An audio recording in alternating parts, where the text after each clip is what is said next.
everyone. How's it going? By popular request, because we had an extra week in the month, we are foregoing bingo.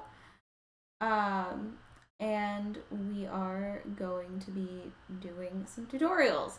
So you guys voted last time that you wanted sliders, and because sliders are not gonna take up a whole stream, we're also gonna do some drafting tutorials.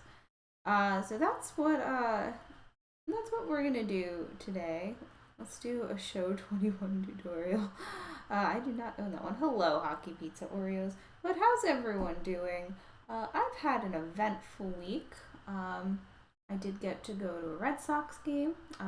They did not win, but it was a lot of fun. They even gave us a baseball card when we walked in, so I got like a Xander Bogaerts card just for existing, which is, you know, pretty sweet. Are we being tricked into learning? It's not really tricked if I told you ahead of time. Sherlock Hemlock is the greatest Muppet detective. Yes. Yeah, we locked the door. You can't leave. You have to stay too. You're getting baseball cards at your game tomorrow? Yeah, it's national. It's in honor of like National Baseball Card Day. Topps is teaming up with ballparks, so like different parks did it at different times. So just coincidentally, the game I went to was the one for Fenway. So that was pretty cool. So yes, here we are. We have the tutorial tigers here. They're not going to help us draft tonight. We actually have some other saves to look at for drafting. But I figured, because I just hired this manager, that I would set my sliders with you guys as I explain what these sliders do. I wrote out a bunch of notes just because I don't want to forget anything, but it's a possibility that I might. So we're gonna group your questions into 3 categories, because I'm sure you will. So we have the offensive strategies, the pitching and defensive strategies, and then substitutions. So we're gonna go through all of these. Hold your questions till the end of the respective section. So if you have a question about bunting, wait till we go through all the offensive stuff ones.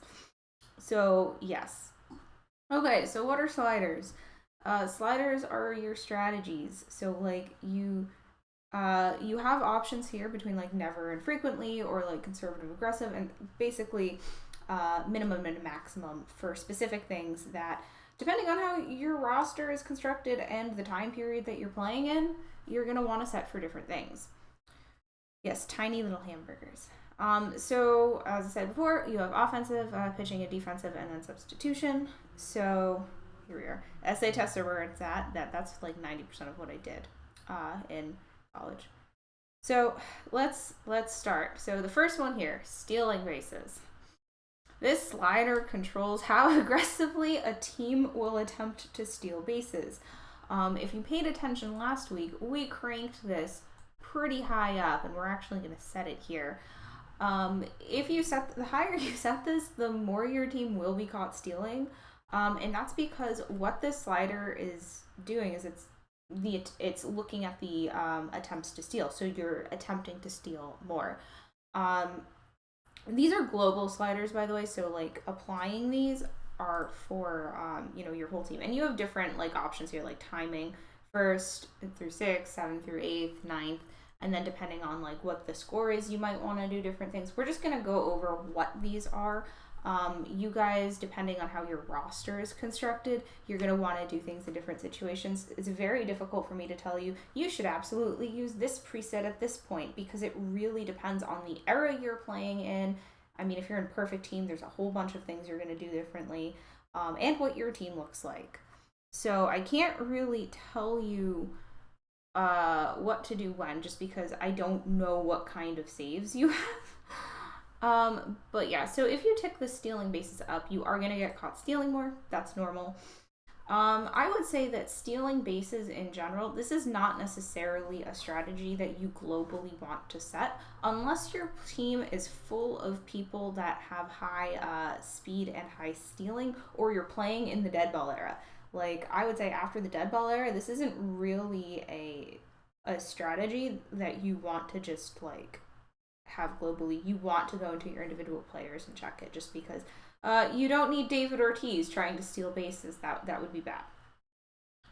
Base running. So this is how aggressively a team will, like, players on a team try to get extra bases. So like on hits or on like pop-ups and stuff. So if you have a team with high base running, you're gonna want to like check this up. We're in the dead ball era where everyone's fast, so we want to be pretty aggressive with our stuff. But I mean, again, you don't really want to tick this up if you have like a mix of players. Probably you're going to want to you're gonna want to set these sliders individually. So that is that. Oh, I got a drop. That's cool. Whatever you said, do the opposite to the hit and run slider. Depends on the era too, though. So just be aware of that. Hit and run. So speaking of hit and run is how often a batter is going to attempt a hit and run, and that's based on conditions. So like a guy has to be on base for a hit and run. So that will be a batter hits for contact, and the runner has to steal or just keep going. So this is based on like a batter's contact and a runner's speed.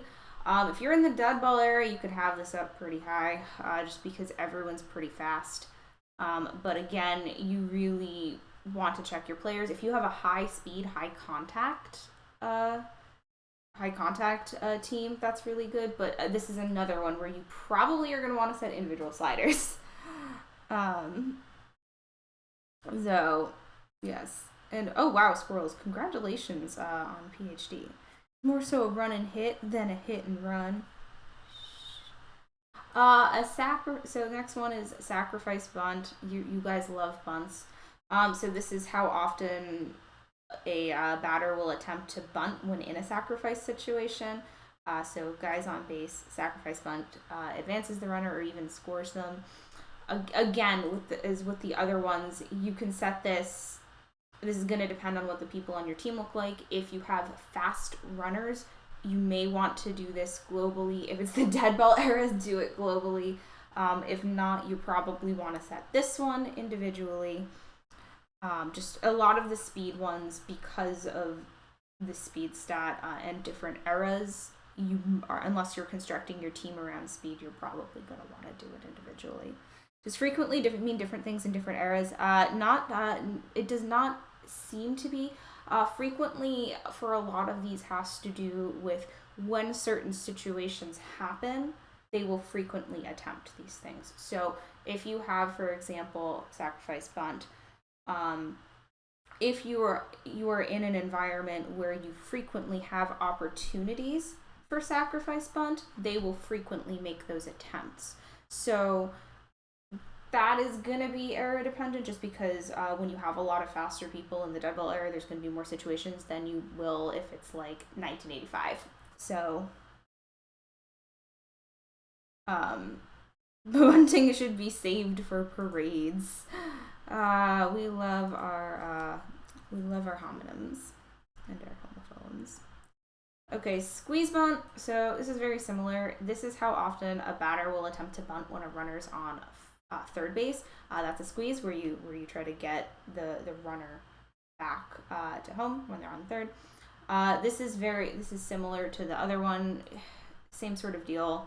If you have a fast team with good bunt, you can set this globally. If not, do it individually. I'm setting mine kind of high just because of the dead ball era. If this were a different save, I wouldn't do that. And then bunt for hit. Bunting for hitting.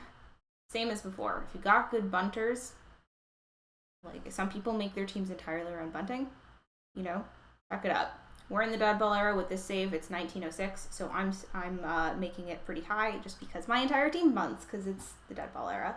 If not, you set that individually. Okay, Do we have any questions about offensive strategy? It's mostly speed and bunting. I would say this section, more than any other section, you're going to want to set individually unless you are playing in the dead ball era. So, like, pre-1920.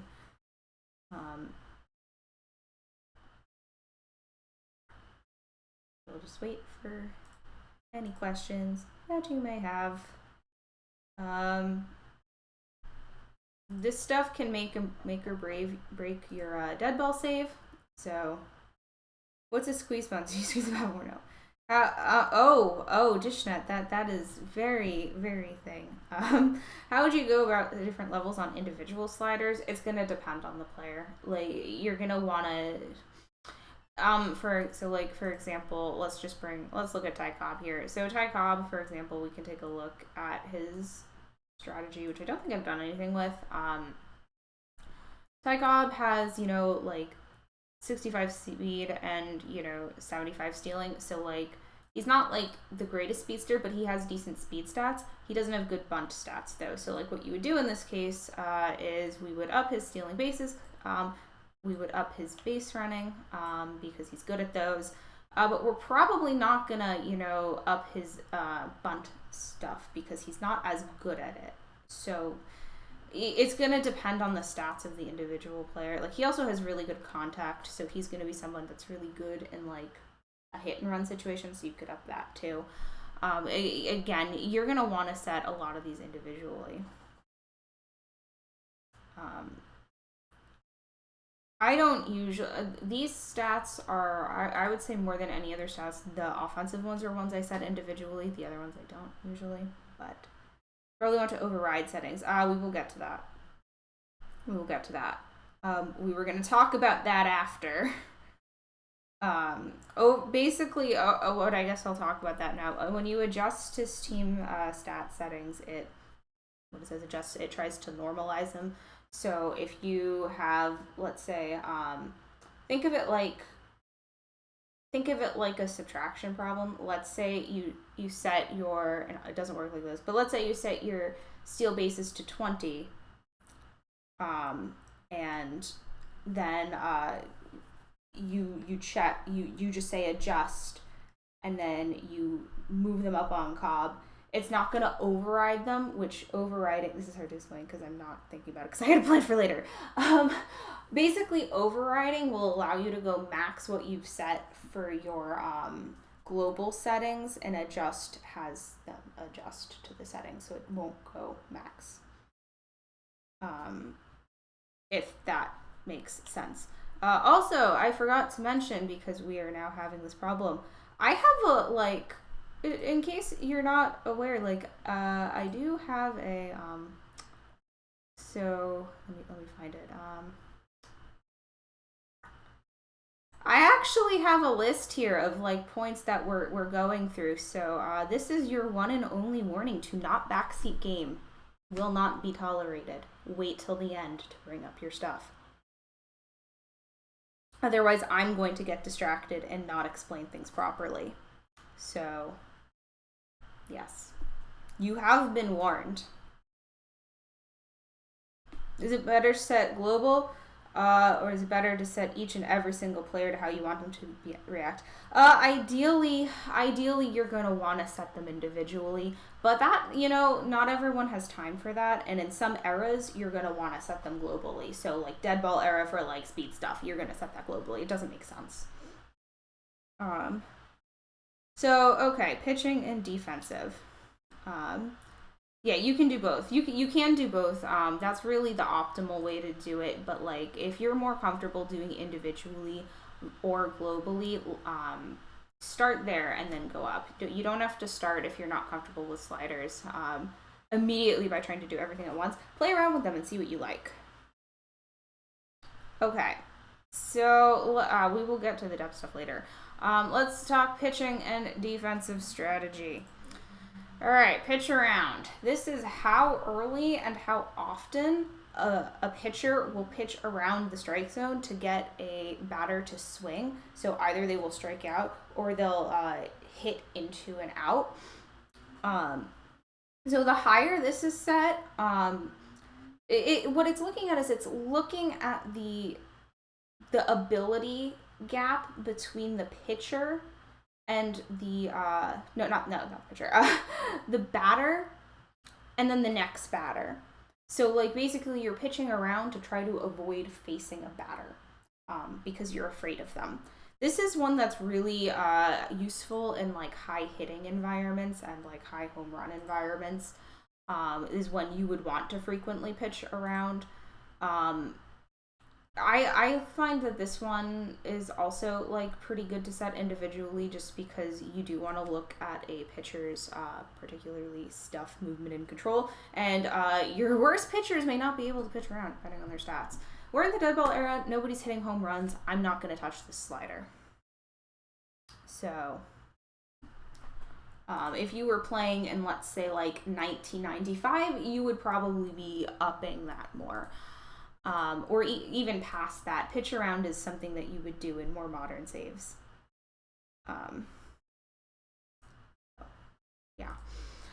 Intentional walk. So an intentional walk is intentionally sending someone to first base. The slider is looking at how early pitchers start to intentionally walk people and how good a batter is. So like better hitters will get intentionally walked higher. So if you set the slider to be higher, that lowers the like ability. So like worse hitters will be walked the higher it is set. So if you set it very low, you will only intentionally walk really, really, really good hitters. And it's looking at the next batter with this too. So it's trying to judge which of the two batters is the scarier to face. This is another one where you're going to use it in high hitting environments, high home runs, or even on a team by team basis, especially if you're playing in certain eras. So like this is the dead ball era, right? So we're not really intentionally walking that many people. I'm gonna put it up a bit because there are some good hitters. But let's say if it's 1906 and I'm facing the Cubs, I'm probably gonna want to set my strategy that day to probably intentionally walk some guys because that's a good team. And when I define the term using a term, yeah, you can back the game. Please behave. But yeah, I mean, these are just, you're avoiding, both pitch around and intentional walk you're trying to avoid the current batter in favor of the next one for whatever reason. That could be a pitching matchup. That could just be you're afraid because they're going to hit home runs. So yes. Hold runners. Hold runners is how often pitchers attempt to pick off, and pitchers have a hold runner stat. So this is them throwing to the various bases to try to get a pickoff out. It's pretty straightforward. The higher you set it, the more often they attempt. This is pretty useful when you have small sandwich drinking stream. Yeah. This is, if you're in an environment where you have lots of base runners, this is one you're gonna want to make more frequent. We're in the dead ball era. I'm gonna set mine up to be a little bit higher, but my manager actually won't let me set it any higher, so we'll get to that later. Ideally, I would set this higher, but my manager won't let me.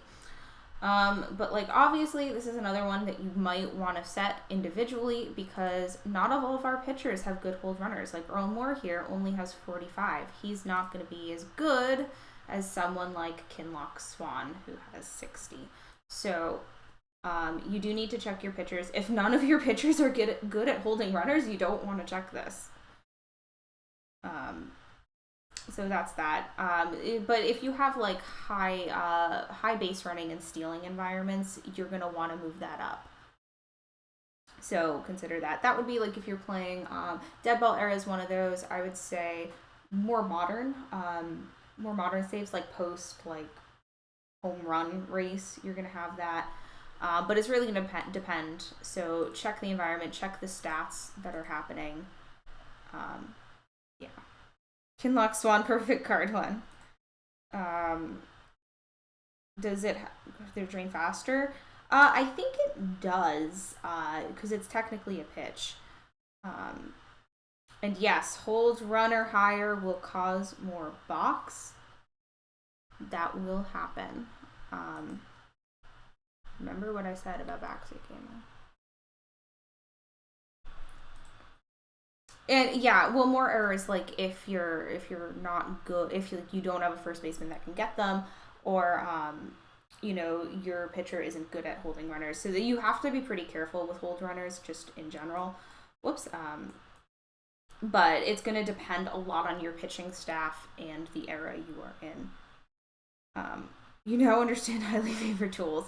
Okay, infield in. This is how early the infield will shift in and how large of a score difference there has to be before they start to shift. So if you ever watch a baseball game, you'll know that when there's runners on base, the infield will, like, they won't shift to the batter, they'll just shift in. So, like, everyone will come closer to home plate. So what this slider is looking at is how early in a game they will start to do that and the score difference. So the higher you set it, the earlier and the lower score difference will be there. So for that in. So this is another one you use in environments with high hitting and good base running because you want your infielders to be able to get, you want your infielders to be able to catch balls quickly to get quick outs. This is the dead ball era. I want to set this higher because, you know, we're going to have a lot of base runners. It's really important, though, when you play your infield in, that you have good infield defenders because otherwise they're going to be making errors all over the place. Like, I'm going to get you. Oh, we have the Bach copy pasta. So we're going to set it here. I don't think I can set it any higher because of my manager, but I would ideally set this higher in the dead ball era. Play corners in. So this is how early corners shift. So again, sometimes you'll notice if you watch an actual baseball game that the different sides of the field, so like third base and like even sometimes the left fielder, they'll move in, and then like you'll see sometimes on the opposite side, they will move in to face certain batters. And this is like infield in as well. It's how early and how large of a score difference. Higher is the earlier in a game, and then, you know, a lower score difference. Same deal. Use environments with high hitting and good base running. I'm going to up mine as well. So, same deal. Guard lines, same deal. That's, you know, you're guarding the lines. It's the same explanation. You got to have good infielders, high hitting, and base running environments. And I'm accidentally doing the shift slider, which we're not talking about. Yes. Yeah, corners is defense against bunt. Bunts, they will shift in for that. You see that often if you watch an actual baseball game where a batter will try to bunt, and then you'll see the next pitch, they will shift the corners to make up for that. So, actually, if you actually watch baseball games, it makes a lot of sense. Like next time you watch an actual baseball game, like on the TV, pay attention to how the fielders shift in different ways, because that's really what all of these are about. So pay attention to the situations in which they are doing that, because that'll give you a good idea of what this actually is, better than me like trying to explain it in a bad way. And also it'll allow you to, if you use that critical thinking, so it'll be like, oh, I would want to use that in this situation. Yeah, and guard lines is reduce doubles down the lines. It's high hitting environments, and, you know, eras with good base running, you want to guard those. So we're in the dead ball era, we want to do that frequently. Yeah, you guys are getting it. Is corners not also for close late games? Yeah, well, so if the higher you set it, the earlier they'll start to do it. So if you set it really high, they might start doing it in, you know, the fourth inning if the opportunity presents itself. So yeah. Do you want to guard lines more? What did I say about questions at the end of each thing? You guys are horrible at following directions. Okay, so infield shifts, shifting of the infield on batters. It's how early and how aggressive they start to do it.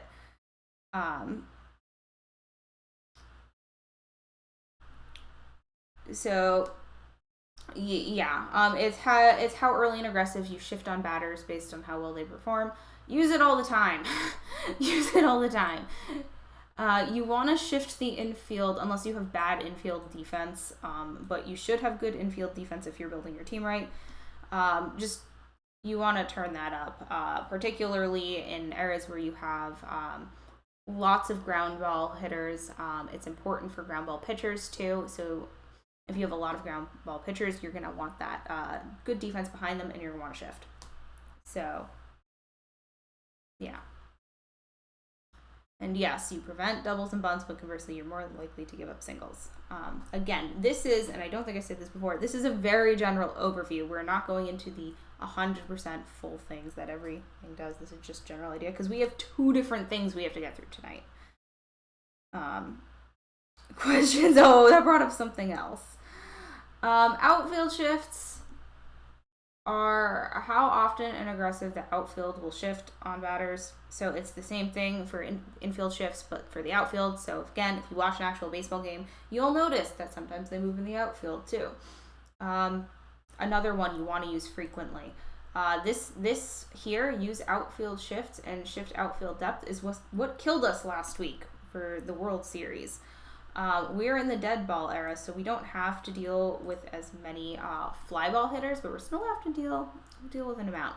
So if you're facing a lot of fly ball hitters, or you have a lot of fly ball pitchers, you're going to want to shift because the balls are going to get hit all the way out into the outfield, and you want to have your defenders there to hit those. So shift outfield depth, it has to do with deep and shallow. So instead of like left to right, it's deep and shallow.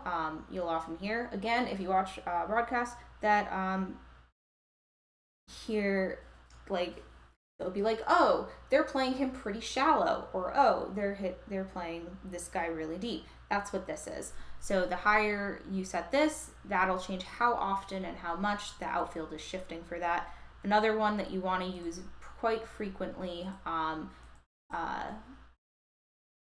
again, for very important for fly ball pitchers and fly ball hitters. So we're going to set it to there. Again, we are in the dead ball era. We're not dealing with as much. So, okay, we're at the end of the section. What did I, probably leave out that you guys think is important to bring up, or 2, A and 2, wow, I'm good at this. Or what questions do you have? Now you can ask.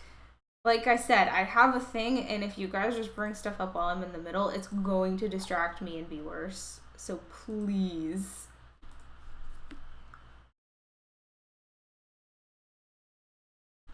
Do you want to line guards more often in ballparks that are double and triple friendly? Yeah.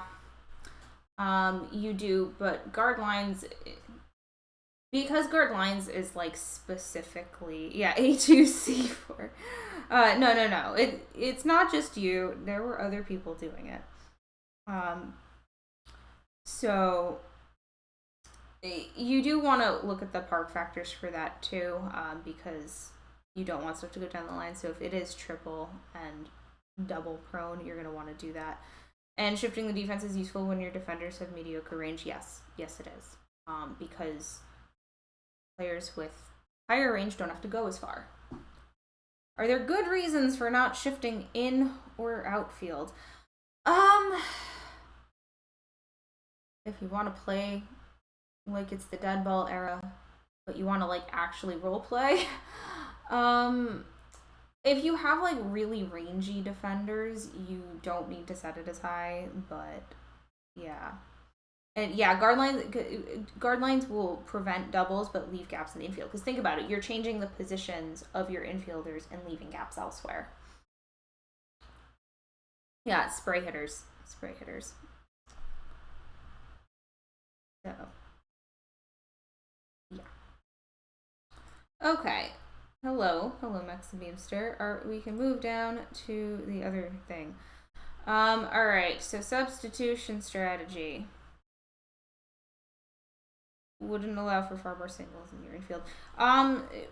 It can. You need to. This is a lot of this has to do with team construction. Like it's important. It's really important to point this out. You can't just set your sliders and expect to win. You can't just set them to things because people say, oh, like you should do this or it looks cool. You have to set them with what you have. So, like, it's so specific with what you have and the environment you're in. So, all of this could change depending on what you have to work with. So, like, for example, here we have, a normal pull hitter. If we had an entire team of normal pull hitters, we're not going to necessarily, if we're facing a team of entirely normal pull hitters, we're not necessarily going to set our strategy the same way. You have to actually go, not only just do stuff for individual, but you need to like play to what you're doing. So don't think that this is not something that happens in isolation with your players. You need to be looking at both at the same time. So you're looking at their ratings, and we did ratings last time. So it's all roster construction. Awesome, Mexamemester. Awesome. So I guess we'll move to substitution strategy. This is all about when you take players in and out of the games. I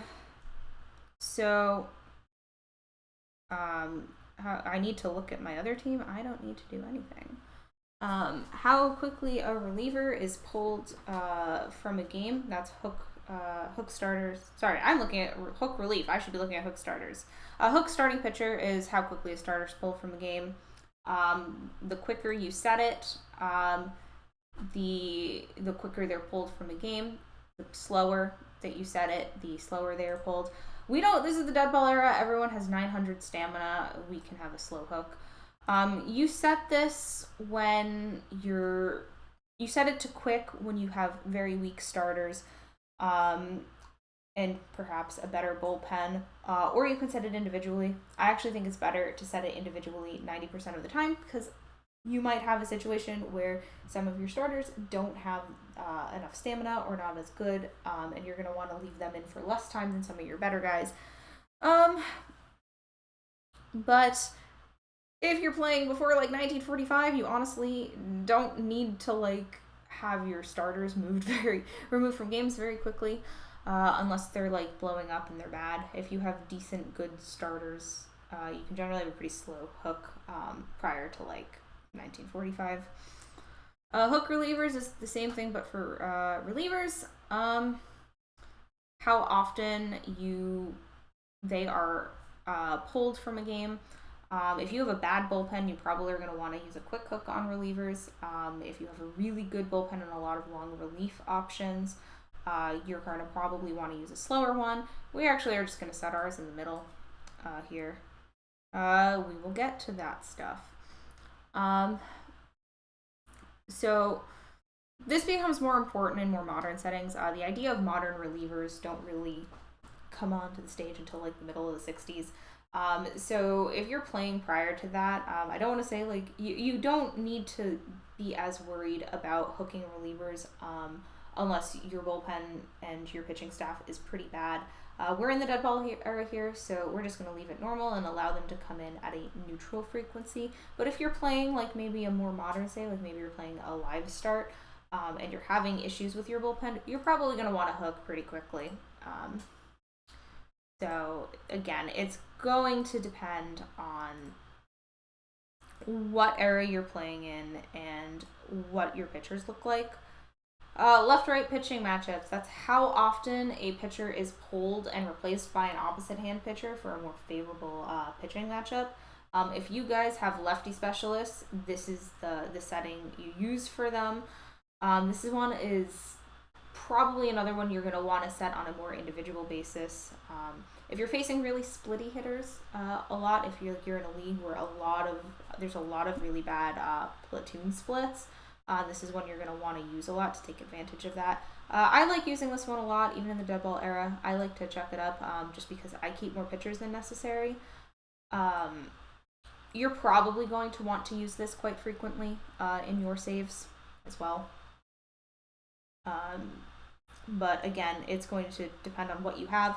If you don't have a good pitchers that can do matchups, so if you don't have a lot of splitty pitchers, then you may not actually want to do this. But if you do have some that are specifically lefty specialists, you would want to do that. Left-right batting matchup. Same sort of thing, except for batting. So this is how often you pinch hit for a platoon advantage when batting. And how early it happens. So if you have it set really low, they probably won't do it till very late in the game, or they may not do it at all. If you set it to high, they will do it quite frequently. I like to set mine to be pretty high because I like to keep a lot of platoony batters, even in the dead ball era. So I have a lot of guys that can come in to take over for platoon advantages. Again, this is going to be something where if you have platoons, you will probably be setting platoons normally in your left-handed, right-handed lineups, but obviously that doesn't help when relievers come in. I like to check this one up quite frequently because of how I construct my roster, but if you are dealing with lineups where you do not have hitters with heavy platoon splits, you may not want to check that up, but better safe than sorry. Alright, so the next one, I can't actually change these because my manager won't let me because he's mean. And this is, pinch hit for pitchers. Pinch hitting for pitchers. It's when you have somebody pinch hit for your pitchers. You do want this to happen if you're playing in a national league and you have a pitcher that can't hit. Not useful in the dead ball era. Most of the pitchers can actually hit, so you would not want to mess with it. So, yeah. Next one we have here is pinch hit for position players. So this is pinch hitting for players. So how often and how early position players are pinch hit for. Same deal with the pitchers, except just with position players. Again, useful if you have splitty players. So if you have a player that has a really bad platoon split, you check this to frequently, they'll get pulled. I like doing this if you have a lot of really good substitutions for pinching in. Yeah, when men were men and pitchers were hitters. Yeah. These two sort of go together, pinch hit for pitchers and pinch hit for position players. But, for position players, you're going to be doing it more, I think, just because you're going to want to take advantage of that platoon advantage there. What I like to do, and this is just something that I do personally, is I keep pinch for pitchers is useless and perfect team. Can't give you perfect team advice, so thank you. So for position players, I like to keep a lot of guys that can come in and play also defensively after they come in and pinch hit. So this is going to depend on your roster. Obviously, if you don't have the guys to come in and be defensively versatile to replace players that you're taking out to pinch hit for, you're not going to want to do this. And then pinch runners is pinch runners. I mean, it is how often you would put somebody in to run, and how early you would do that. Dead ball era, you never usually need to do this because your players are fast. Again, this is tied back to your speed up here. If you have players that are very fast, you're not really going to need to check this. Or if you have nobody who's capable of running, it's not really worth it to check. I would set pinch runners individually because if you check it too frequently, it might take out guys who have decent base running. So, but if you do have a bunch of guys on your roster that you're using specifically to pinch run, you would want to set it too frequently. Okay. Do we have questions about substitution?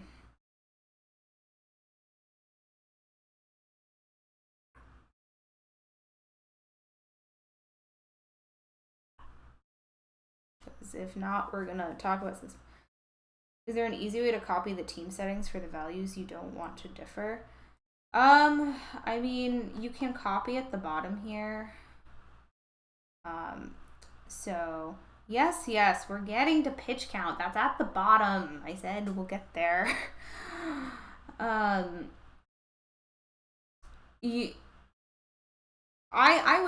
you can write them down. Do I charge extra for substitutions on your sliders? Yeah. You $2 for substituting a topping. Yeah. So,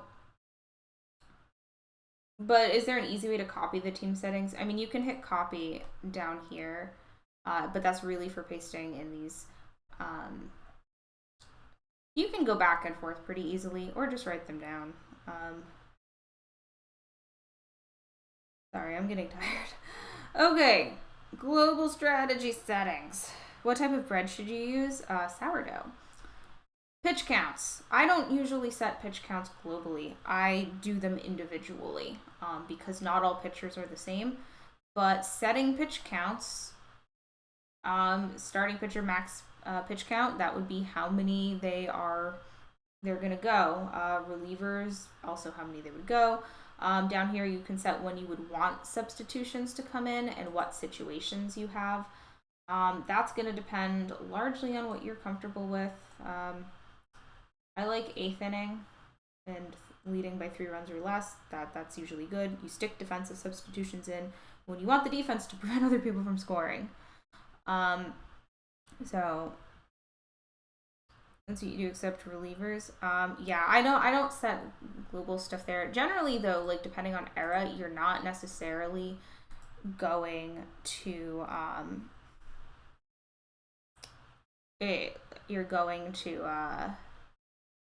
sorry, I lost my train of thought. With pitchers, when you're going to set pitch counts, it's going to depend. And in the double era, you're probably not setting pitch counts just because everyone has a lot of stamina. So see what works. It's so era dependent, like with pitch counts. So just see, I would say for like a modern save, I mean, you take them out when they look tired, which is probably an inning thing. So like probably like 4 or 5 innings, so maybe like 60 to 75 pitches. But again, depends on the era and the pitcher. There's not much I can tell you apart from that. Pitchers with more stamina can go longer. That's really it. You override a pitcher to pitch around more. Does this override all team sliders or just the one for the pitch around? It's just gonna do the one for pitch around. Actually, well, yeah, it's just gonna be the one for pitch around because the other ones you'll set to neutral. I don't know about Robin Roberts, but I do have a set. We can look at Robin Roberts actually. Let's take a look at Robin Roberts. Let me take a look at what he looks like.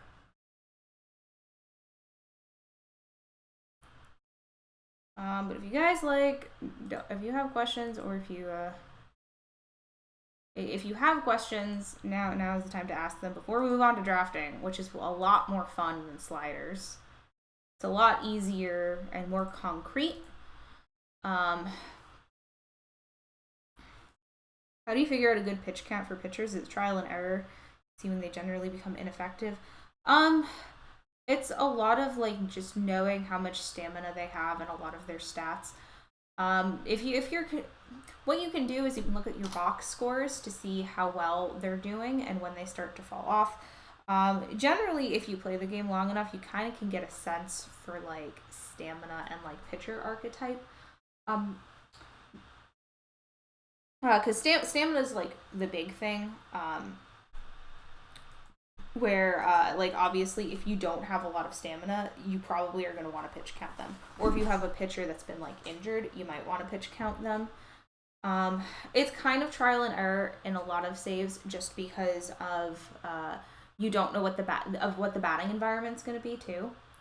So like in the dead ball era, when everyone can go 5,000 innings, no need to pitch count. But like for example, in 2021, you have some starters that you're probably going to need to pitch count at 50. Yeah, 105 pitches should get you to the 8th inning, but that depends on what era you're in. Not always going to be the same. But you wanted to look at Robin Roberts, so let's take a look at Robin Roberts. He is on the Tigers right now.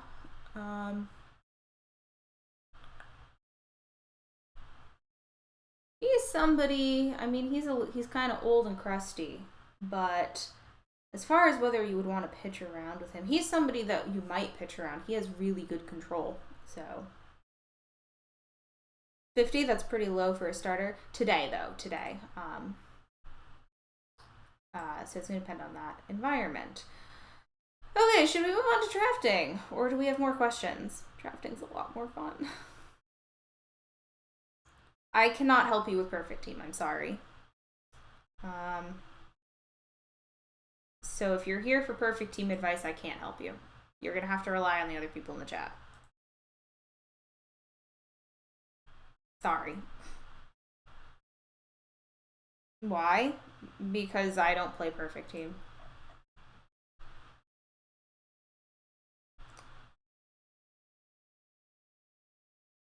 Oh, just kidding. Okay, so let's move on to drafts. I'm going to teach you how to become a drafting god. What do we want to do? Do we want to do a historical draft first or a more modern draft first? Because you do not draft them the same way. So I'm going to let you guys pick.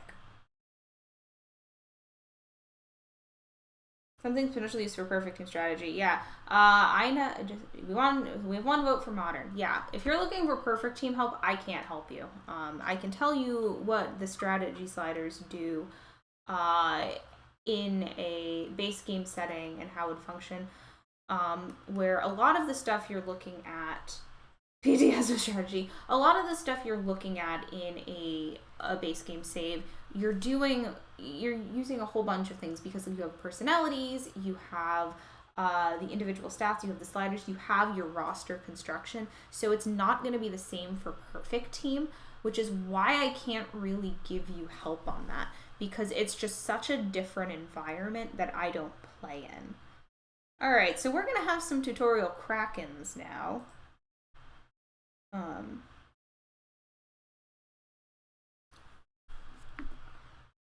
Stamina of 50 will usually get to 100 pitches effectively. Yeah. And again, it's an environment. Like if you're pretending to be the Tampa Bay Rays in 2021, you're gonna have like openers and stuff that don't go as many pitches. So yeah.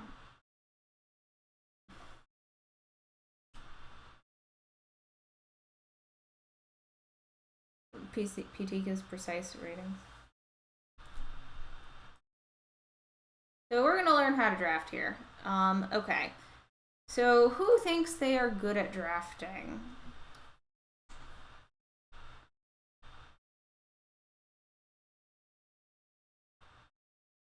Yay or nay?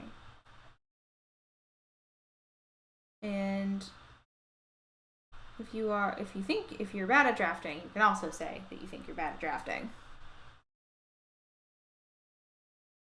Okay, so we are going to draft. So let's talk about how to draft. Okay, so in a save, this is a more modern save. We're going to do the more modern save, and then we'll do a historical save with recalculation. So you do not draft the same in each. You're kind of in between. All right, so here's the thing about drafts. You're very modest. The way to draft effectively is to identify which players exist that have a role no matter how well they're going to pan out or who are safe. You're fiesta at you're soy fiesta and you're mediocre at drafting. I was going to say that you were thoroughly fiesta at drafting, and that was great. So what we're trying to do here is we want to take a look at,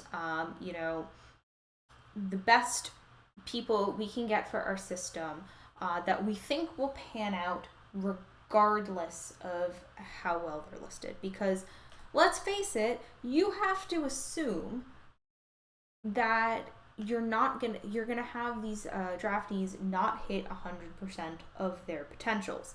So you need to err on the side of caution while also picking players that you think can actually help.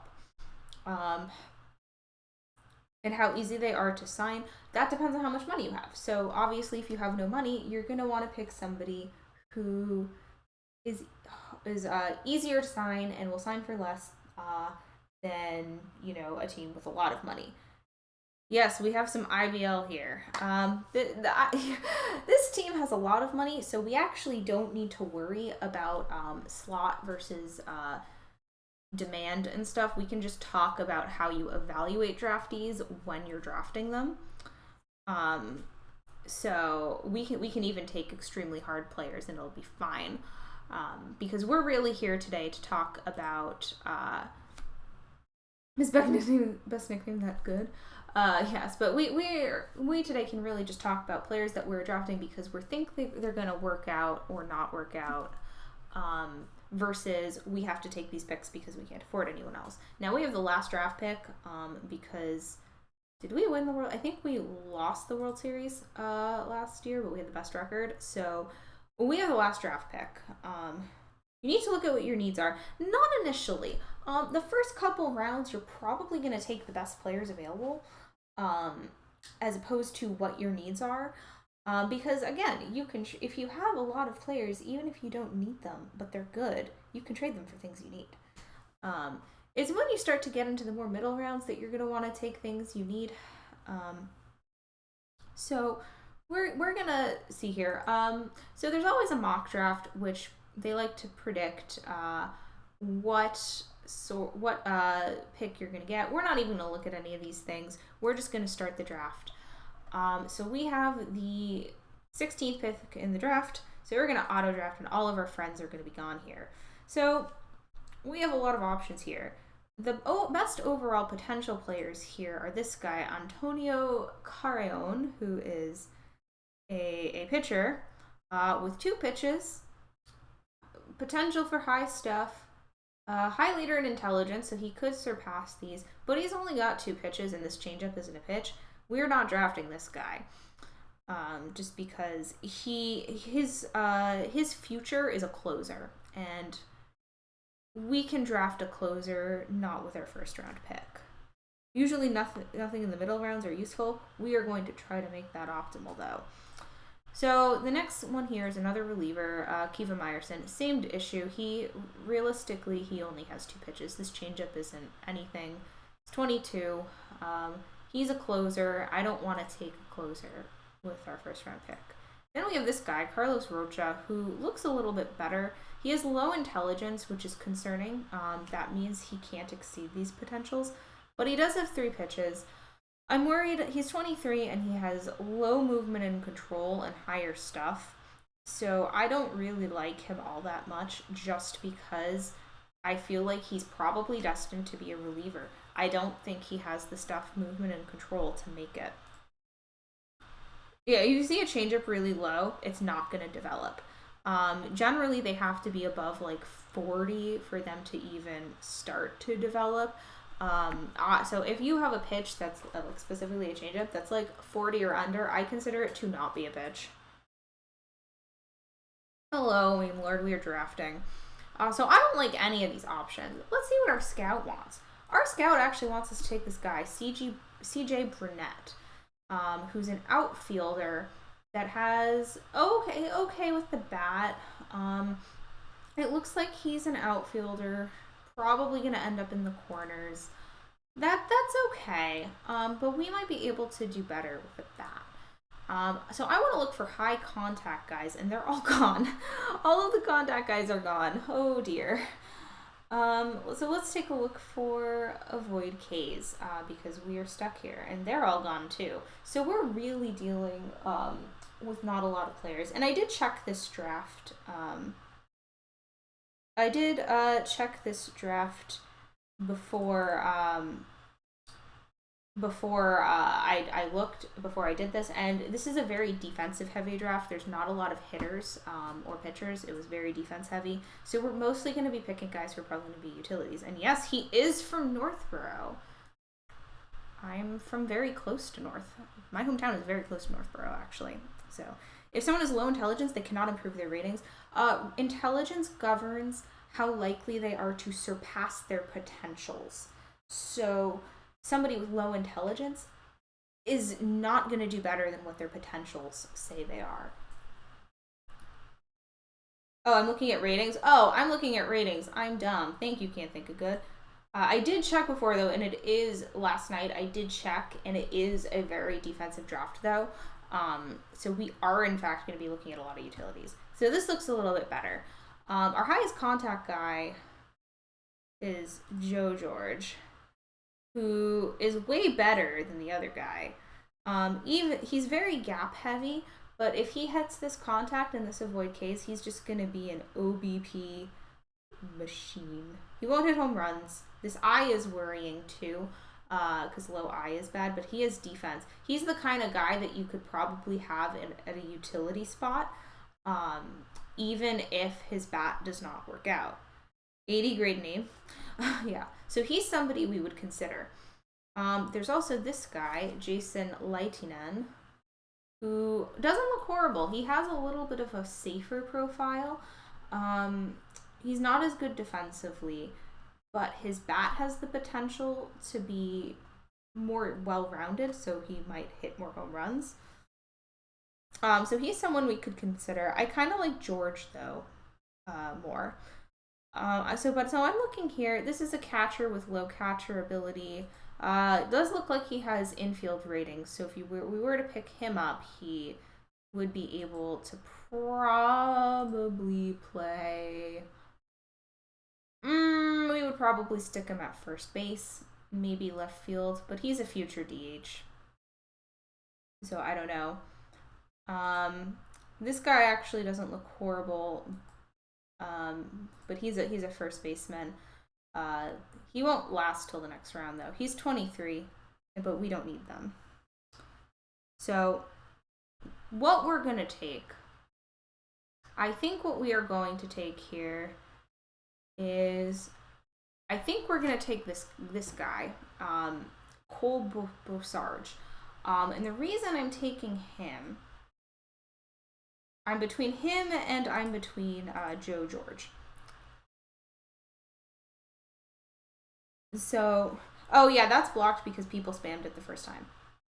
So I'm toying between those two guys, but I think I'm actually leaning Joe George because I think he will develop into a decent outfielder with probably an okay bat. He did fine in college, it looks like. So I think we're going to take Joe George instead of Brunette. He's, I think, the safest one because even if his bat doesn't work out, we can field him. So we're going to draft him. He actually wants underslot, so that's pretty good. So we're now going to go for a pitcher. Now, our scout wants us to take this guy. We do not like this profile. If you see this profile, avoid them unless it's later on in the draft. These low contact, low avoid K guys, they're strikeout machines. They're going to strike out and hit home runs. We do not like them. They don't develop well. Hard pass. So we're going to take a look here, particularly at movement. Kiva Meyerson is still here because he's a reliever. Nobody wants him. I would like to find somebody with more than 2 pitches. There's Dave Johnson here. Again, 2 pitches, which is what's putting me off from him. There's this guy who's not good. He has movement, but nothing else. We're not really doing too great here. Hudson LeCourc, actually, he has like no control, but he has more than a few pitches. So what we're looking for here is somebody who can at least become a reliever with more than 2 pitches. And I'm not liking what I see here. This is pretty bad. All of these guys are lacking in at least one department that isn't a that isn't the guys with multiple pitches are lacking in a stuff movement or control thing where I don't think they will pan out, and the guys that do have it only have 2 pitches. The reason why we are looking for more than 2 pitches is because pitchers are more successful the more pitches they have. So you have to be careful. So I actually want to take a look at pitch ratings here to see if we can find somebody with a lot of pitches. There's this guy, but he's not good. Not too thrilled with what we're seeing here. So I'm going to go back to pitch potential. This guy with 70 control is a 2-pitch guy. Yeah, that changeup's not developing. He's 19 and it's at 20 out of 50. Like, it's just not going to develop. Like JoJo's, yeah. So there's a lot of the guys like that, twins, in this save that have a profile like that. I don't know why. Just for some reason they're spawning a lot in this save. So I think what we're gonna do is I actually think we're gonna go with this guy, and I'm going to tell you why. We need to take a picture. I don't think he will work out, but he has high adaptability and high work ethic. He's pretty young. He's 19. He has like no movement, but if this stuff and control hits its potentials, and he has high work ethic, so it could, he may be okay. I think he is the one we go with. I don't like Dave Johnson because he only has 2 pitches. And pitchers picking up additional pitches is not common. It doesn't really happen. But I think Mr. Levi Glick, actually, this guy's not horrible. No, never mind. 25 control, horrible. I think we're going to go with Levi Glick. I don't think this is one that will pan out, but we're going to go with him anyway. Carlos Renteria didn't look good. I don't like this. He's not going to hit the stuff movement and control potential, and he'll be like a not great reliever. So let's go with our scout. What does our scout want? Roderick Hauer. This guy looks fantastic defensively. Not going to hit. You pick up this guy because you want him to play the outfield. So what we're actually going to do is we are actually now going to take a look back at batting to see who's left. And then what we're going to do is we're going to grab a fielder. So he's actually a good shortstop. Yeah. So I want to grab another bat just because bats go very quickly a lot of times when you're drafting. So as you can see, we have a lot of the same thing where we have guys that have very high contact and avoid Ks, but they're a lot lower with power and stuff. Ofnia is interesting. He's a first baseman and he can't play anywhere else, which really limits what he can do. He's very close to the majors, and I don't need a first baseman there. He has Jose Ramirez. Jose Ramirez, again, same sort of deal. Low home run power, low I. I would ideally like to pick someone up more versatile. So this is, I think, where we now go in for Cole Boursarge, which we talked about earlier, who will be a utility somewhere, even if this bat does not develop. So we're now going to go and take a look at fielding. But we are going to see Dracula. What? I'm very tempted to take this guy just because his name is Dracula. Work ethic and intelligence, and your make or break on your picks. Yes, you do want to take picks. If you have picks with really low personality traits, you don't want to take them because they're not going to develop well. So that's low intelligence, low work ethic. This guy, this is interesting. And one of the reasons why I always select scout recommendation is sometimes your scout finds these guys. I don't think this guy can do much. This control might make him, if he develops this, he can start night games. He has a fastball. If he's there in the next round, we'll grab Dracula here. But I really want to grab this catcher. Because you should always try to grab at least one per draft. We're going to grab this Irish catcher. Really high catcher ability, really high catcher arm. We're going to take him. Synonym for steak. That is fantastic. I think he already went. Let me take a look. Did he get drafted? Yeah, he was taken by Ashdod, but we can get him back at another point. I want to check. So now we're being suggested Joe Haug.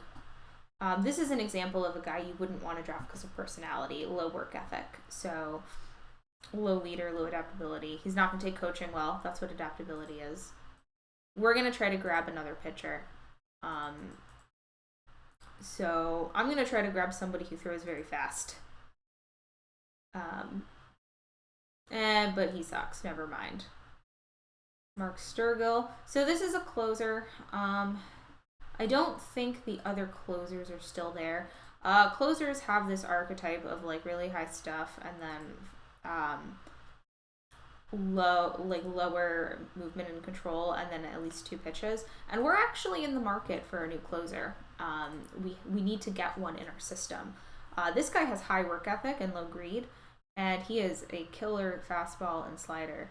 He's 21 though, which I'm kind of Used to customize your draft stream to show leadership, work ethic, and intelligence. Yeah, you can do that. There's a lot of filters. I'm just lazy. Again, I'm not too thrilled with the pitcher choices in this draft. Like,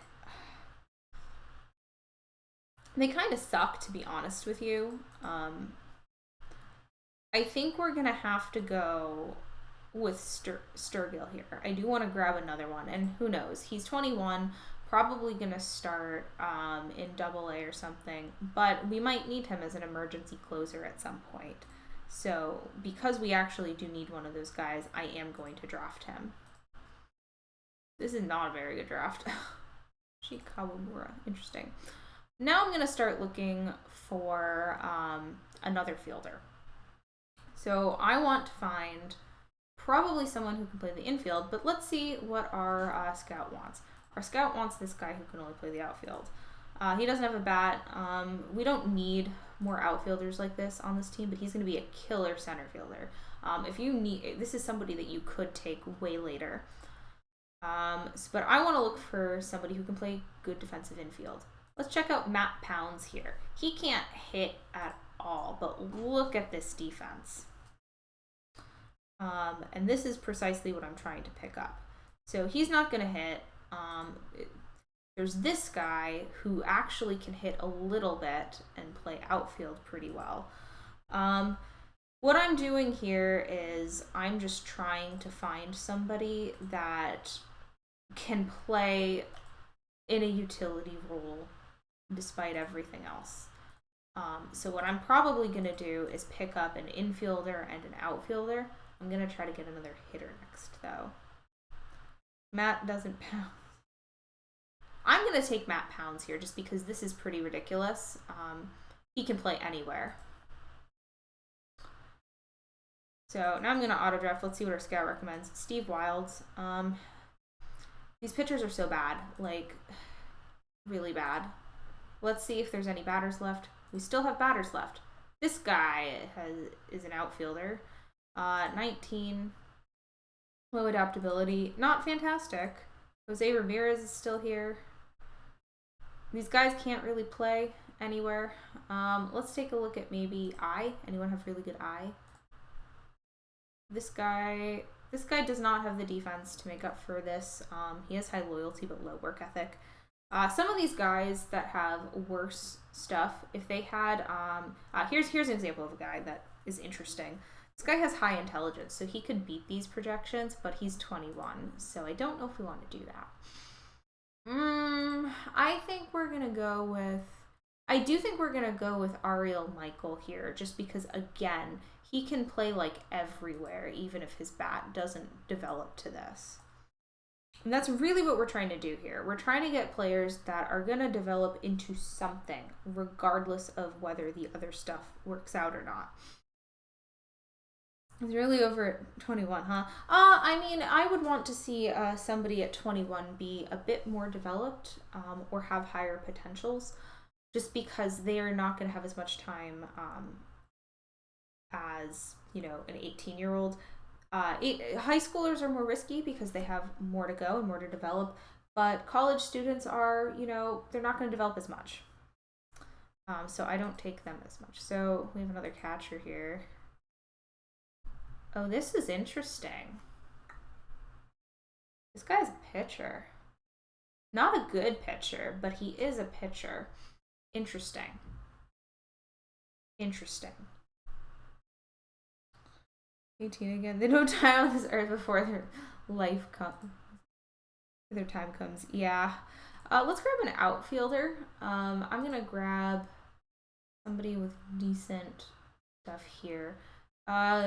Tony Santano. Oh no, Santoyo. I can read. He's okay. Looks like he has infield ratings too. This is not a very good draft, unfortunately. Nail bin Shafiq can play like everywhere. We looked at him. He actually has a decent bat. He's 22. He's not going to get much better, but we're going to grab him, I think. Just for the defense, he can play everywhere. He's more of an outfielder than an infielder, I think, but we can put him wherever. You miss not being able to buy alcohol in 50s when you get old and set in your ways. Maybe. So let's actually take a look at who's still around for just default stuff. So not really anybody. Is the other catcher still back there? Because if he is, I'm going to grab him. Yeah, he is. Our scouts recommending Dave Vargas. This guy's actually not terrible. 23, high movement, ground ball pitcher. He has high loyalty, high greed, but I am not a fan. I really am not a fan of the pitchers in this draft. Basically, nobody is good. So we're gonna grab the other catcher here, just because. I'll grab them. 23 must be ancient. Yeah, definitely. This guy is interesting to me. Edgar Hernandez, the guy who's like kind of a two-way. He's so interesting that I think I'm gonna grab him to see. He's 18. I want to see if this like pitching can actually develop to be something more. I think if he has some good talent chance randomness, which is the odds that, you know, your player is going to, you know, do better than their projections by like just random chance. If that happens on him, he could be pretty good. So I'm gonna grab him. We are nearing the end of this draft. So one of the things I'm gonna do before I finish it up, normally I would actually go and grab more of these guys, is we're gonna look for like really good guys in our clubhouse. So we're not gonna have, you know, fantastic people here. These guys are gonna be unknown. But I want to look for high leader and high intelligence guys, regardless of who they are, just to put in our clubhouse to make everyone better. So what the purpose of this is, these guys, not Botkins. The purpose of these guys is, if you didn't know, if you have players with good traits in your system, they can affect the traits of those around them. So leaders can make your more disruptive players get rid of their bad traits and give them new ones. So like some of your unmotivated guys, that can get removed and maybe they'll get good work ethic. So we want to grab a few of these guys just to put in our system. But I do want to see who my scout is recommending all the time. I'm going to grab this guy just because we do need another pitcher that can like kind of pitch. Let's see. Let's grab a high intelligence person. High work ethic, high intelligence. Ooh, Jaden Jenkins, right fielder. Really good traits. Kind of field. So the purpose of these guys is just to like sit in our system and make everyone else better. That's really their goal. So we're just going to grab a few of these guys. We don't care that they're bad. That's not their goal. So let's go back to batting.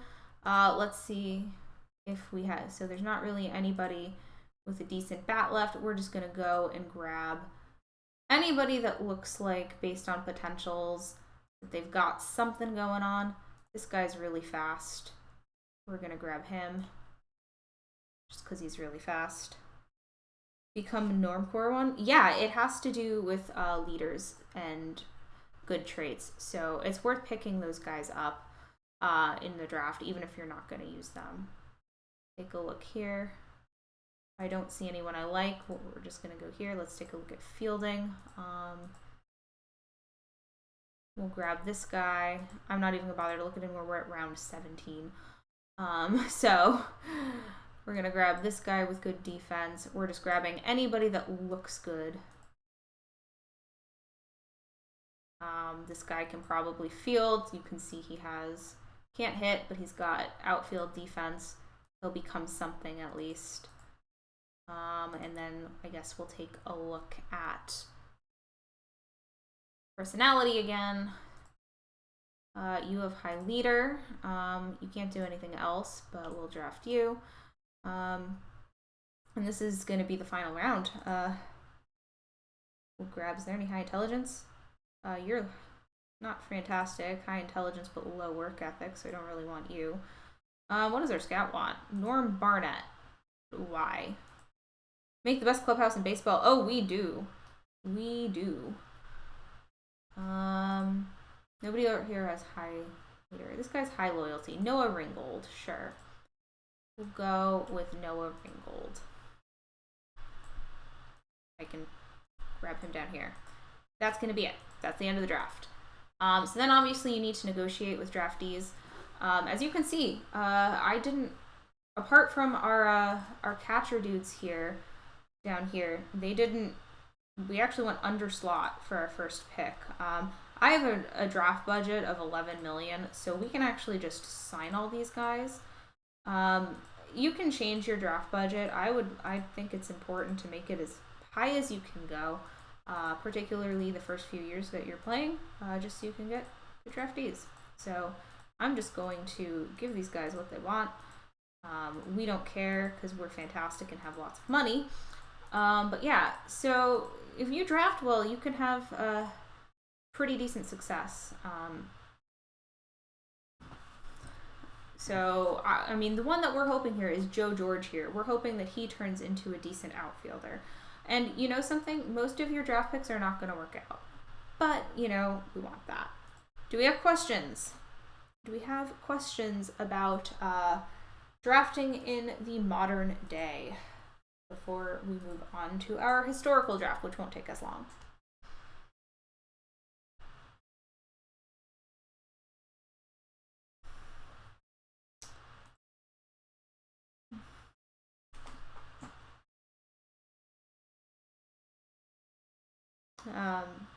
Because we're going to do a draft with recalculation, which for historical is you don't draft the same way.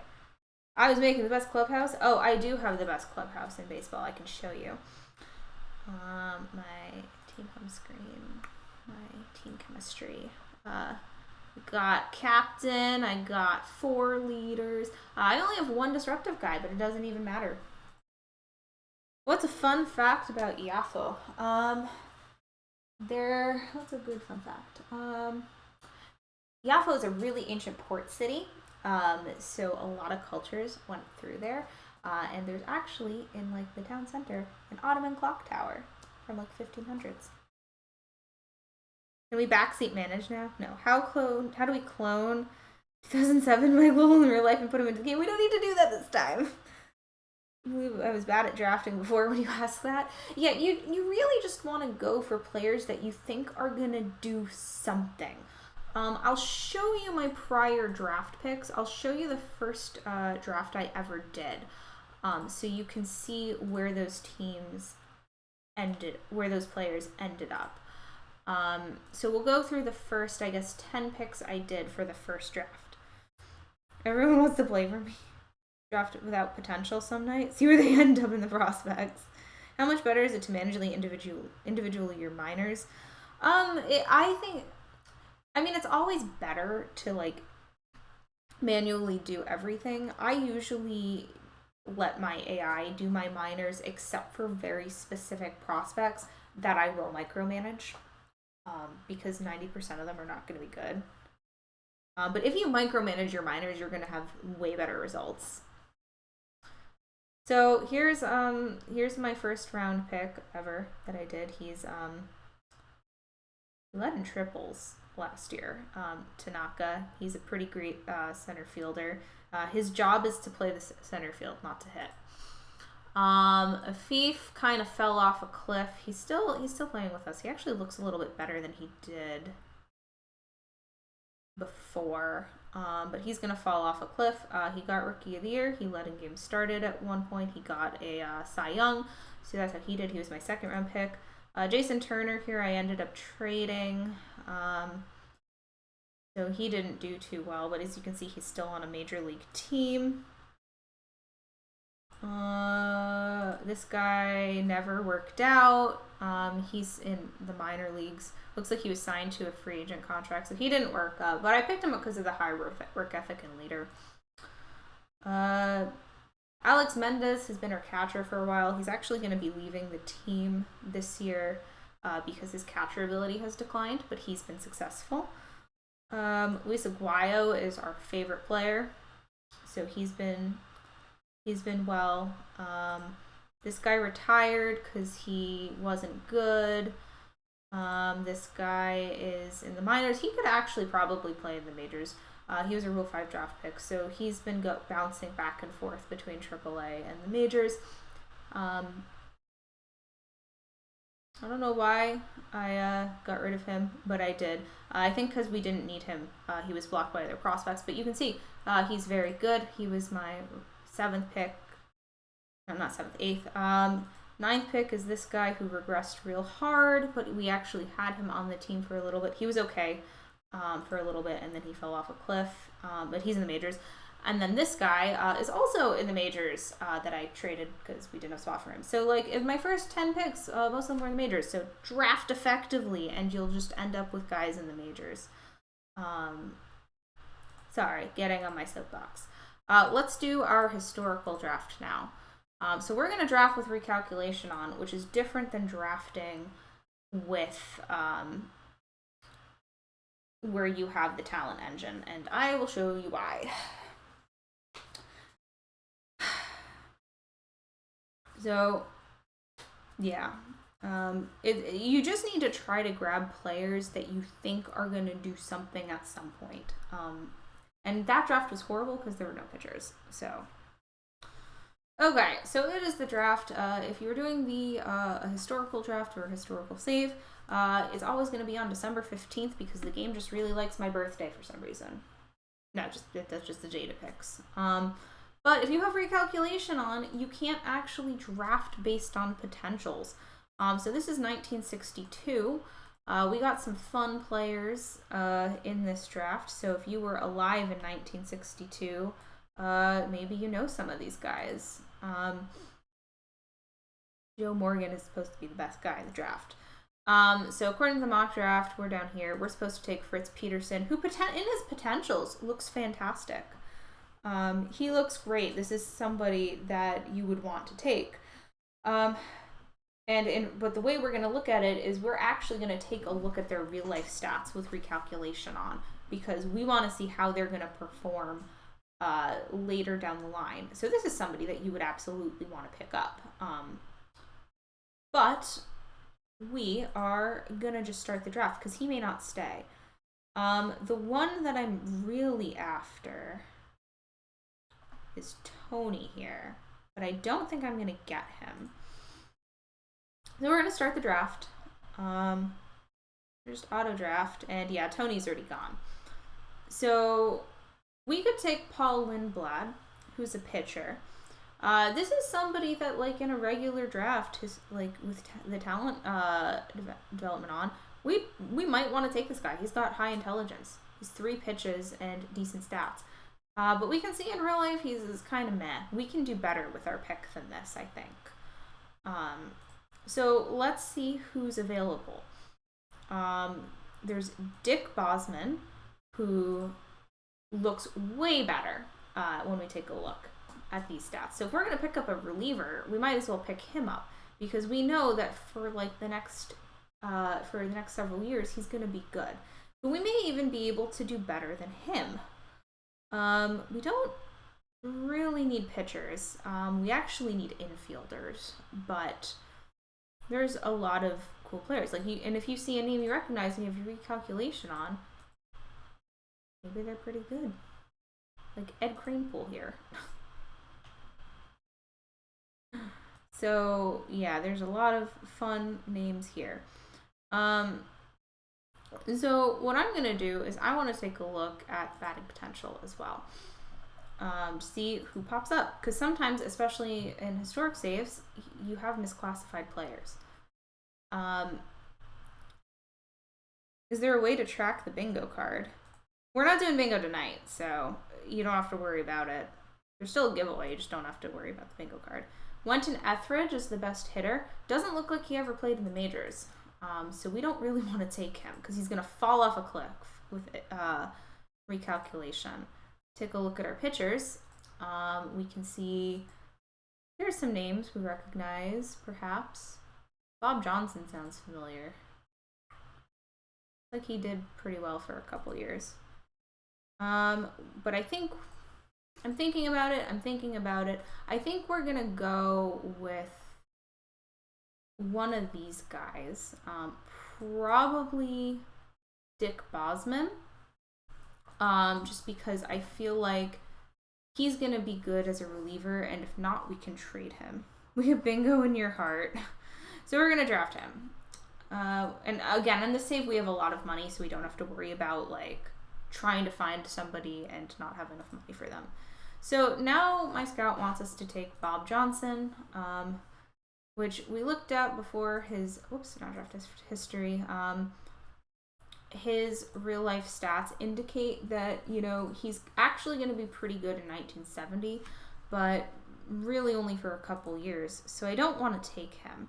I want to grab a batter. So I want to find somebody who's going to be a good batter, and that maybe was decent in real life. Sonny Jackson looks like he was okay for a couple years.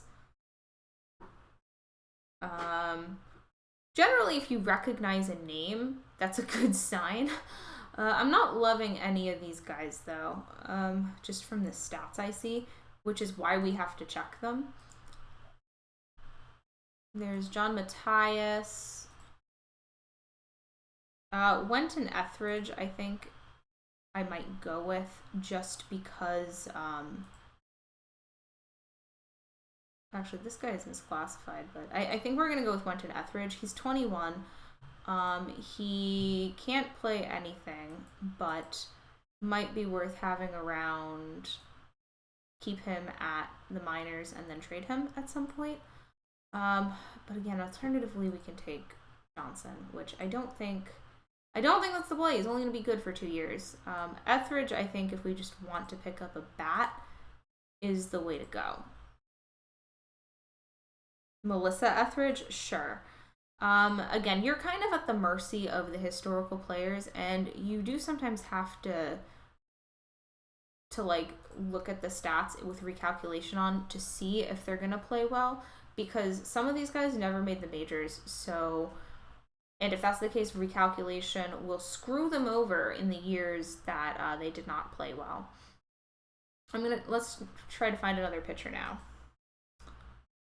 Our scout wants Ed Barnowski. This is actually this guy would be a really fantastic closer. Apparently he can't wait to leave after a game. Hermenegildo Alvarez is such a fantastic name. Doesn't look like he played in the majors. We may have to take him just for the name, but I do want to see if we can find somebody better. I'm going to sort by movement here. Chris Zachary's still on the board. He might be the safest one to go. Are we booing Teddy? We shouldn't boo Teddy. Vicente Romo, not terrible. Kind of like him more. Rick Wise. Actually, this is the guy to take. So check it out. He looks not fantastic because he spawns in with really poor stats. But look at these stats here. Look at these numbers he's putting up. He's the one that we're going to grab here. Because we can see the future and we know he's going to be good. But unfortunately, for every guy like that, there's about 5,000 guys that are terrible. So you come out pretty even. You're saying Bournes? So now let's take a look at some fielders. So our scout still wants us to take Barnowski, which I'm going to hold off on doing. Catchers, there's not that many catchers in this era that are good. So I'm not going to try to take one, but let's see if we have anybody who's like a god at fielding. They're probably not here too. We're in 1962, so that's going to affect the people showing up for the draft. We have Lanny Carrier here. Look at this guy, can play like everywhere. Does better with your drops than I did. Oh, I'm afraid. Ball player Beckett, who doesn't even have a first name. Never made the majors, almost certainly. These types of guys can't hit. They just have defensive stuff. Not really loving any of them, but I guess we'll go with Bobby Brown. We want to go with Bobby Brown. Let's check him out.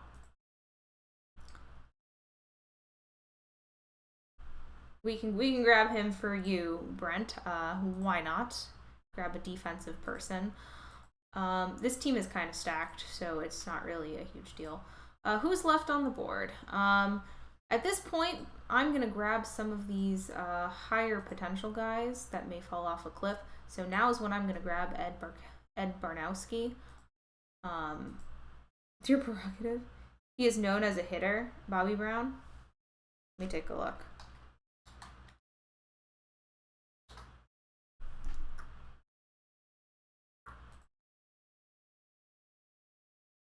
Look at his real batting. No.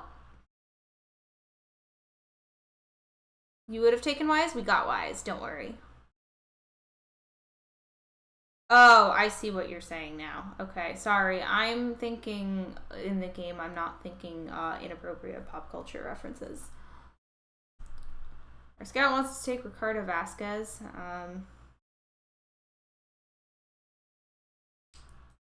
But I don't like him. We could grab this catcher. I don't think he's that good. I think we can do better within the trade. Jim Olam here doesn't look like he's fantastic. He had a decent year in AAA at one point. Looks like he was in the Twins system for a little bit. Never really did anything. It's a little concerning here. Robert Alexander maybe did stuff. I mean, this is the thing with historical drafts, is a lot of times you end up in situations where there's just a lot of garbage after the first like 5 or 6 rounds.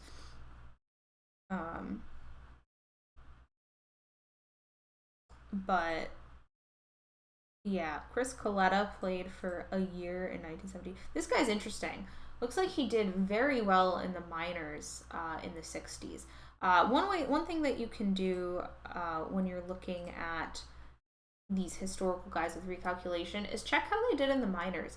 If you see really fantastic stats in the minors like this, sometimes they actually can do really well in the majors instead. So we're going to take Chris Coletta here. There's also Jim Glover here, who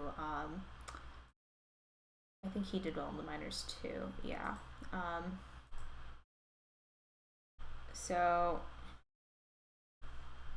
we are going to grab Chris Coletta if I can click and drag him here. Frank Ballard looks to have some batting ratings here. I don't think he has much, but we're basically done with this draft. We could grab a couple leaders and stuff, but with recalculation, it's not going to impact their development as much. It's really only going to impact the clubhouse demand. No, not demand. Just the clubhouse situation, which we don't really need to worry about. Jerome Rosmus. Interesting. In 1963, he did incredible numbers in single A, but I think we are very nearly done here.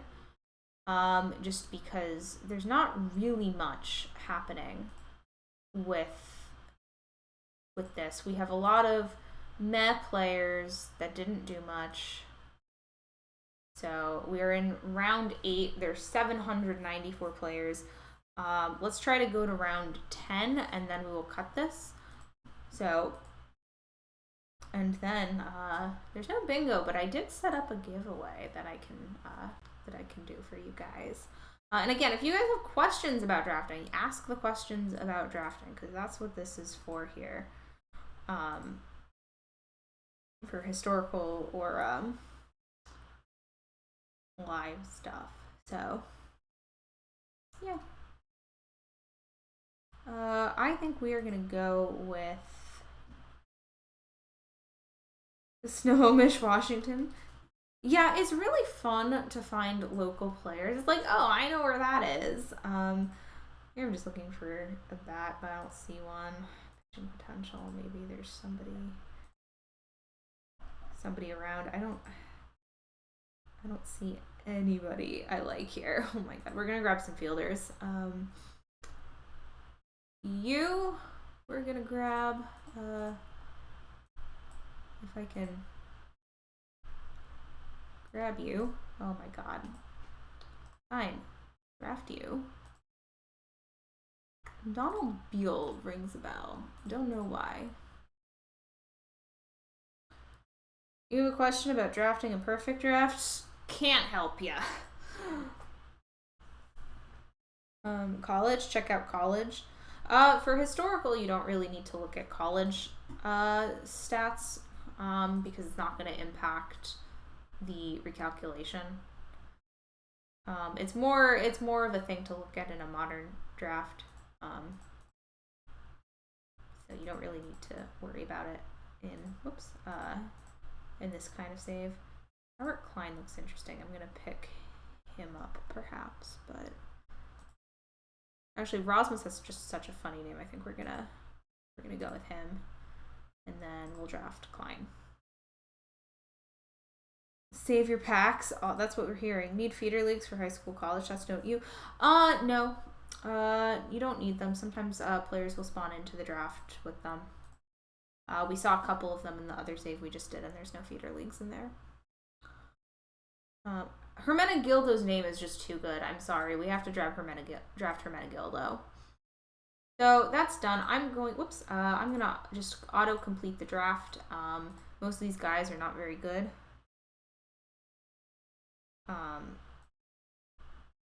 So, yeah. What exactly is recalculation? Recalculation takes ratings, and instead of using the development engine to determine how players will hit their potentials or regress, it looks at actual statistics. It looks at actual statistics and will base their current and future stats on that. So I'll show you. I will show you that. So we are, and congratulations on the historical perfect. So here again, we're just going to meet everyone's demands for the most part. We'll check out these guys at the end here. But the ones that I actually drafted, I'm just going to meet the demands. I have, how much do I have? I have 250,000. So I have a lot for the time just because I have a fairly large market. So Rich Farrell wants 90,000. We're just gonna give him the 90,000, I guess. I think because he was really defensive. So we're just gonna give him that offer. If he doesn't sign, he doesn't sign. This guy actually did play a year for the Proto Rangers. We might give him what he wants because he wants 65,000, which we can afford that, but it means that we can't take this dude. Dave Bennett. Yeah, I like the other guy better. So we're gonna give him Dick Nold, his 65,000. These guys may not accept, and that's okay. And we're not gonna offer him. Wait, heat is over. So that's that draft. Obviously you have to wait for that. But so if you guys want to see, like, for example, Willie Mays. So Willie Mays' stats, for example, will change based on how he performed in real life.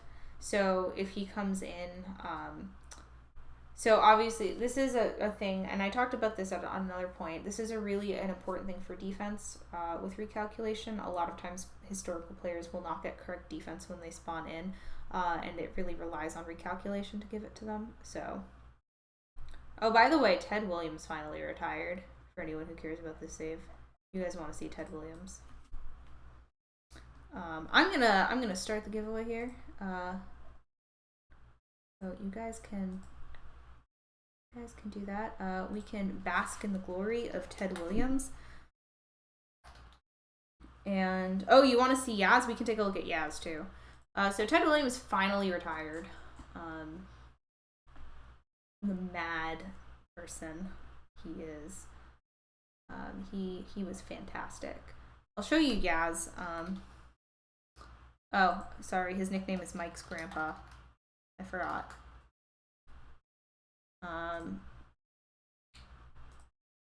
He only had this is his first season on the team, so he doesn't have anything yet. Look at all the glitter and awards. Yeah, Babe Ruth looks really similar too. But so Yaz is on the team too. Look at the stats, and you're a Yankee fan. I can show you Babe Ruth if you're a Yankee fan. Oh, so Babe Ruth wasn't on the Yankees in the save. Sorry. These are his hitting stats, and then he did have pitching. He did actually fairly well pitching up until like 1925. Oh yeah, only enter once. Otherwise you're not gonna do it. But yeah, if you want to see a player from any time between 1901 and 1962 in this save, I can show them to you, or I can answer your questions about anything. Any tutorial questions, go. I'm not reading the Ted Williams copy pasta because it's not appropriate. Yeah, not as impressive as Yaz. Well, Yaz has only had his first season. Bobby Veach, we can take a look at who he did. Looks like he played for the Giants for basically his entire career. He did pretty well. Well, it'll kick you if you try to do it multiple times, so you don't want to do that.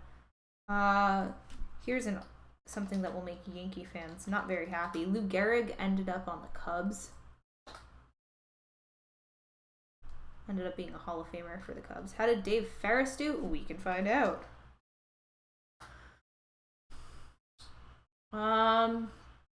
It looks like he retired in 51. Doesn't look like he did too great. He had a couple of good seasons in the 40s, but that's about it. It's already rigged. But yeah, if you also want like just questions about how to play the game, I can answer them.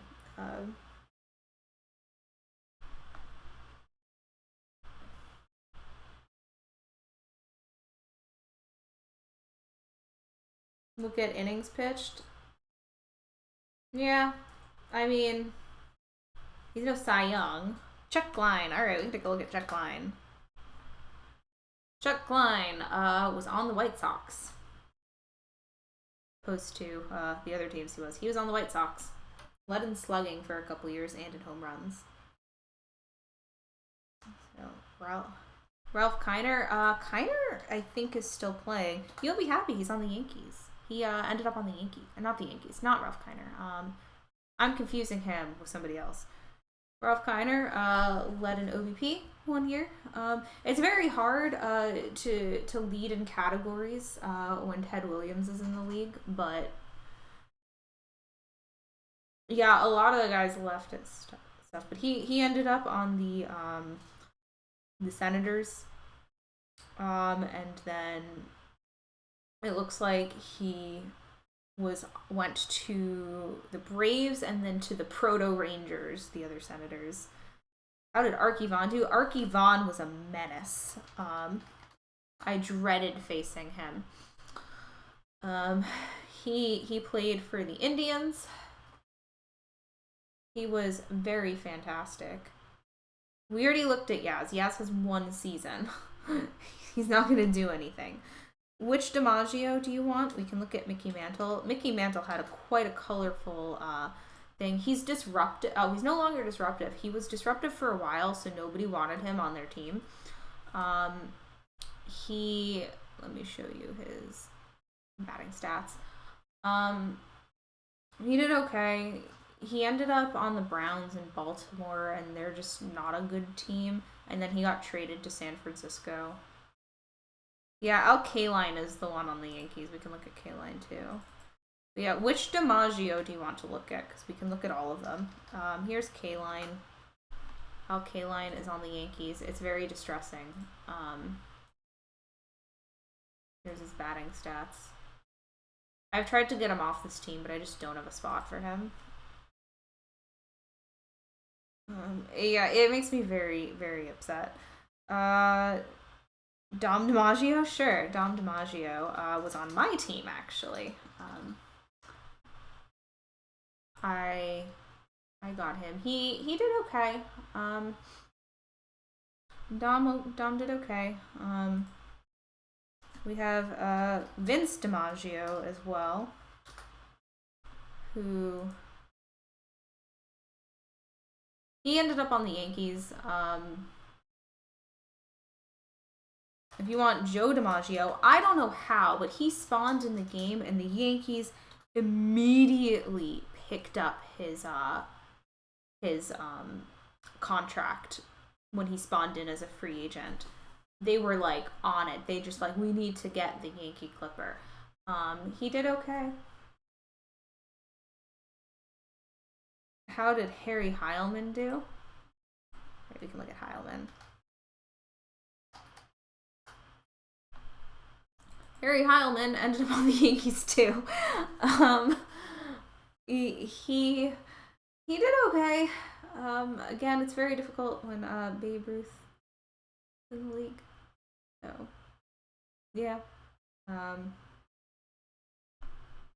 you guys want to see Cy Young, I only started in 1901 in the save, so his stats pre 1901 are not anything but like he was putting up fantastic seasons. He retired in 1908. In real life, he actually retired in 1912. Tandem of Vince and Joe. So it's funny. I actually had Vince for a while. Let me bring up Vince DiMaggio again. I actually had Vince for a little bit. These are actually my minor leagues. But then I had to release him, and the Yankees picked him up. You're here, but you're late, but you made it. We're almost done. We're looking in this crazy save I have. We also lost the World Series. We didn't make the playoffs for the first time in like 40 years last time. But this team is pretty good. We got Roberto Clemente on it. We got Sandy Koufax. It's a pretty good team. But yeah, we're gonna probably close the giveaway in a few minutes. I'll wait till it says 10 minutes time elapsed. So this is your time to ask questions about how to play the game. Or we can fool around in the save. Yeah, and Veda. Veda has been a joy. And he's not even a regular outfielder. My outfield is kind of crazy. It's my outfield is Roberto Clemente, Willie Mays, and Hank Aaron, with Veda Pinson and Carl Yastrzemski as my backups. Say it ain't so, Koufax or Red Sox. Yeah, there was a request to get Koufax on the team, so I did.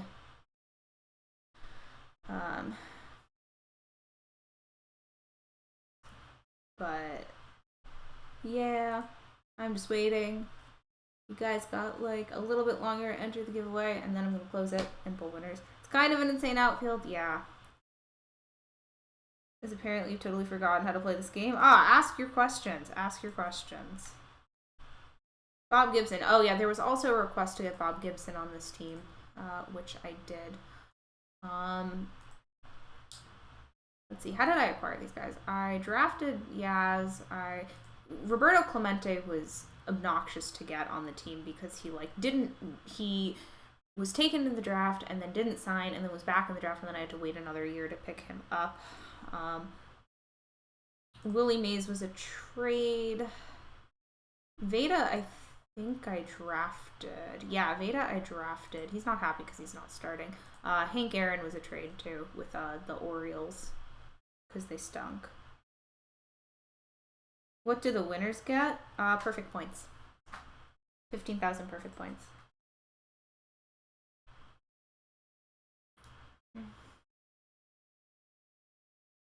Hearty handshake. Yeah. So if you let's go back. Let's look at something pretty. We're gonna look at Ted Williams again while I pull the giveaway winners. Yeah, Bob Gibson was one of the best pitchers in the game. So I'm gonna pull the giveaway winners. If you win, please DM me your perfect team username via Twitch or Discord. Look at that hardware. Yeah. And he played longer than he did in real life in this game. He only retired in 1961. No, at the end of 1962. So 25 years of age. When I rig the giveaway, I'm not rigging the giveaway, okay? So how did Dave Bancroft do? I can bring up Dave Bancroft. Wow. Look at his Korean War numbers. Yeah. War season. Bancroft was on the Tigers. He did okay. In real life, he was not on the Tigers, but you know that happens sometimes. Do I go through cycles of rebuilding or always try to keep a good roster? Nolan Ryan has not entered yet, that I know for a fact because I'm actually keeping an eye on him. Sure, I'll show you my record.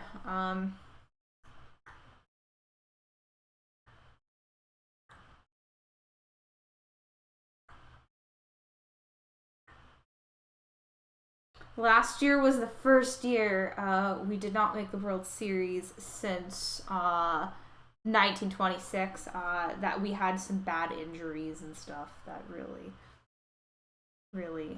listen, I told you I'm good at this game. And even then, we lost the World Series, but we came in third in the division. We were tied with the Tigers with 101 wins.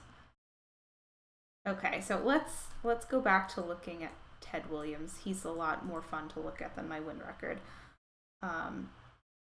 So I'm gonna draw 3 winners, and yeah.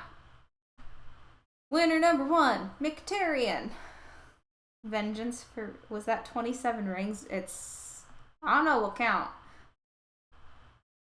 Reynolds, you've won as well, and As the Flow Cries. Okay, congratulations to the winners. You need to DM me either on Twitch or on Discord with your perfect team username. And I will get that information to the people so you can get your perfect points. How do you get the personality ratings show? You go to Game Settings, Players and Face Gen, and it's under Player Personality Settings. Show player personality ratings on profile page. And congratulations to the winners. There was the question, how many World Series wins did I get? 1, 2, 3, 4. Actually, it tells me at the bottom, I think.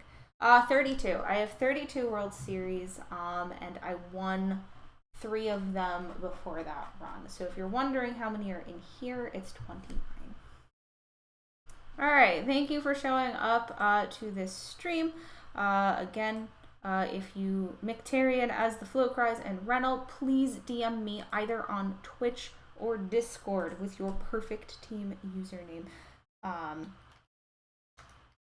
Typing hi, there I am in chat. You can just whisper me there on Discord. My name is Kazami Yukarin, so you can message me there if it's easier. Next week we will be back with actual bingo. We're gonna start a new team. I don't know who it's gonna be. I'll have to ask my mother again because she's now 2 for 3 on guesses. We will not do any tutorials next month. But thank you so much for all this. I have my own channel where I play this game a lot. If you are wowed by this particular save I'm showing you right now, I'm going to be playing it on Tuesday night. My mother hasn't guessed. No, my mother hasn't guessed yet. Great, Scott. I'm gonna ask her. I'm actually gonna be at her house next week, so I can ask her in person. But yeah. So yeah, I will be playing this save on my own channel on Tuesday night. I play this game a lot. Yeah, thank you so much. You guys have been fantastic.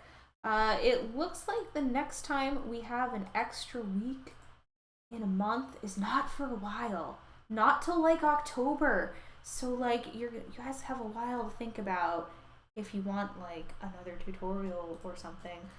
I'm sorry if I sounded like me during the slider stuff. It's just very difficult for me to concentrate when everyone's always like spouting other information, especially when I have like a list of stuff. It just gets very distracting. So I'm sorry if I came off as like horrible or something. It's just very difficult to concentrate with that. But yeah, I will see you guys later. Dishnet, I think, is going to do a Lego stream on his own channel soon. Tomorrow, you should have 2 streams on this channel. You should have the Perfect Team World Series with DRC, which will start whenever that starts, and then Perfect Team Weekly Prep, which will be directly after, so probably around like 9 o'clock, and then DRC stream will be like at 6 o'clock-ish. So yeah. Alright, that's enough from me. Please enjoy your stuff. I see 2 of you guys have already DM'd me, so thank you, and I will see you guys later. Bye-bye.